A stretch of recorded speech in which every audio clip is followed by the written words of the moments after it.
What I wish I knew then that I know now is concerning the pallet recycling business.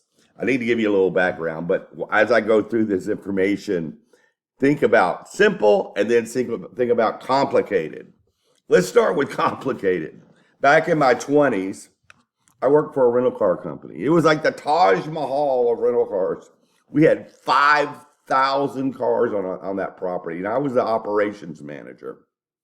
So when you have that many cars, you have 5 to 10 truckloads a day of cars that hit the 20,000 mile mark that have to get off that property. You can't rent them anymore. You have to turn them back because they're being leased. So 10 truckload car haulers a day would be 5 to 10 would be pulling in, and we were having to load up and get all the cars out of this 5 football field property of all the cars that had to leave. And that was a lot of prep work and a lot of maneuvering of cars, and all of them had to be lined up, ready to go. But then you got 10 truckloads coming in of new cars with plastic on the seats, no license plate, no antenna, plastic on the mirrors, the oil had to be checked, the maintenance schedule had to be done. All that prep work, lots and lots and lots and lots of moving parts. Then you throw on top of it the inventory that had to be done of every car on that property. And then you had 2,000 people showing up with return cars and 2,000 people or more wanting to rent a car on a daily basis. A complete madhouse.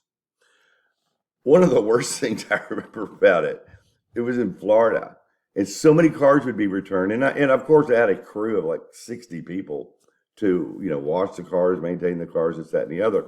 But the cars would come in so fast, they would start backing up. And we had to get them to the other part of the lot to get cleaned. Well, every one of those cars is about 150 degrees in the Florida sun. I would have to jump in with a suit on half the time, or shirt and tie at least, in these 150-degree cars, just keep them going and going and moving and getting to that phase of where they had to get clean, just get them in that position because there was so many cars being returned.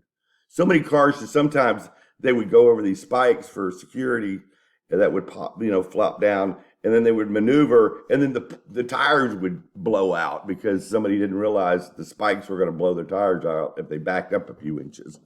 That would happen. On top of it would create even more havoc. Plane loads and plane loads of people coming in.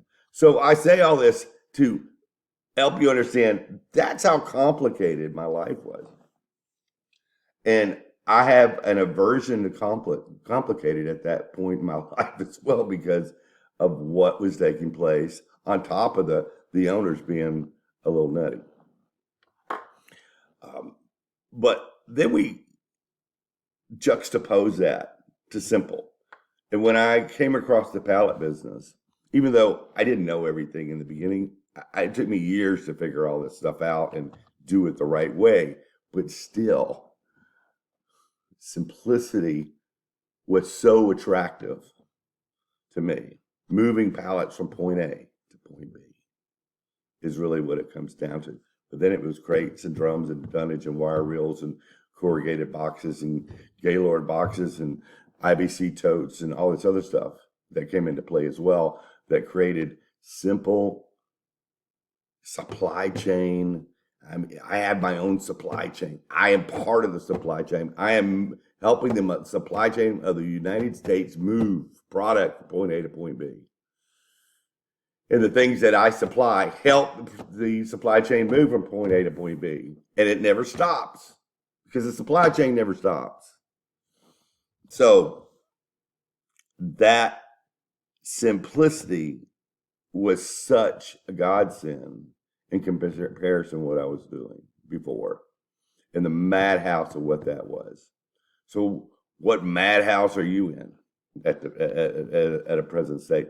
Life doesn't have to be that way. When you work in corporate America, blue collar America at this point in your life, whatever that point may be, they are working you harder. They're spreading you thinner than you have ever been spread before. They're making you wear more hats, but guess what? You don't own it. They're paying you a paycheck. You know that, I know that. They're paying you by salary, they're paying you by the hour, but you don't have a stake in the ownership of the business. You might want to consider what I found 26 years ago, the pallet recycling business. It simplified my life, lowered my stress. And I want to help as many people as possible lower their stress as well and not have to go through what I went through, or take you out of a situation where you can replace your income, work a lot less, but make a lot more money, because we're not trading time for money with this particular business model. We're not having to master an algorithm on the internet. We're not having to learn search engine optimization on the internet. We're not having to do all the tools that have to do with the internet. We are doing something physical, real, and necessary for the country's supply chain to keep moving. So we are a very vital cog in the machine. Always remember, simple is better than complicated.